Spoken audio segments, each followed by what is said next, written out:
So with Manel Bossels, who was a doctoral student here and now a professor at ESA, we are looking at issues such as we consume more and more, our desire for future consumption somewhat goes down.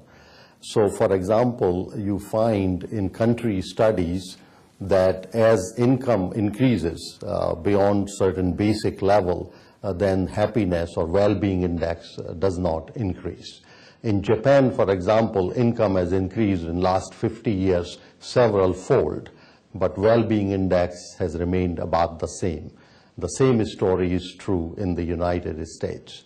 Now, this finding cannot be easily explained by traditional discounted utility model. The idea in that model is that as income increases, you can buy more consumer goods, and therefore your utility, which is satisfaction, is going to increase. In our model, we incorporate satiation due to previous consumption. So the idea is simple, that if you go to an Italian restaurant and have a tasty, rich food, the first time you would like it a lot. But if you show up next day again and next day again, then your desire or satisfaction will be less and less. Same thing can be said about movies, vacations, exercise, food, all kinds of things, that as we consume more, our incremental satisfaction is less. So satiation is dependent on the stock of consumption in the past, which of course decays. So it has a half-life.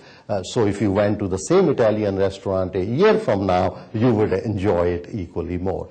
Now, using this model, we could show that as income increases, our experienced utility may not increase. Actually, what we find is that initially there is a kick and you do get a higher utility. So if you win a lottery, initially you will enjoy it, but our prediction is that your satisfaction will come down to some steady state level. So more money in that sense may not necessarily buy more happiness, provided that the basic needs are met.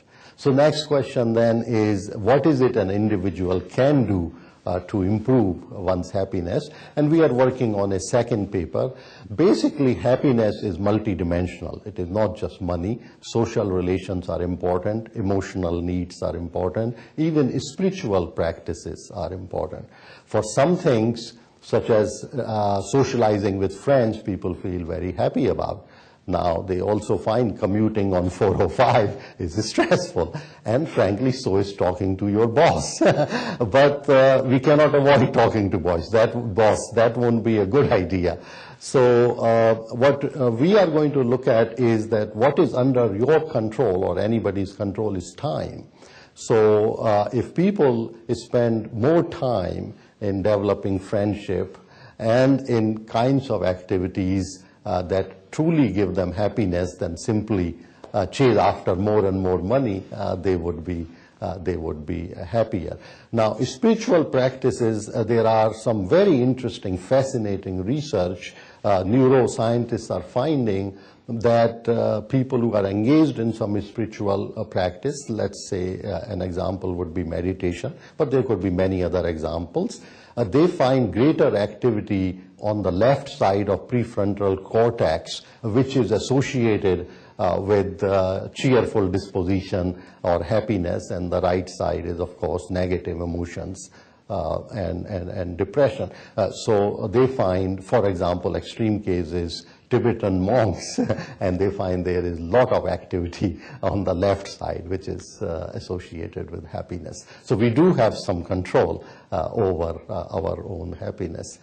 So my recommendation would be that if your basic needs are met, family is taken care of, you have security for the future, you are better off investing more time for improving your love life than trying to find more and more income by working on lots of different things. So that is the conclusion of this.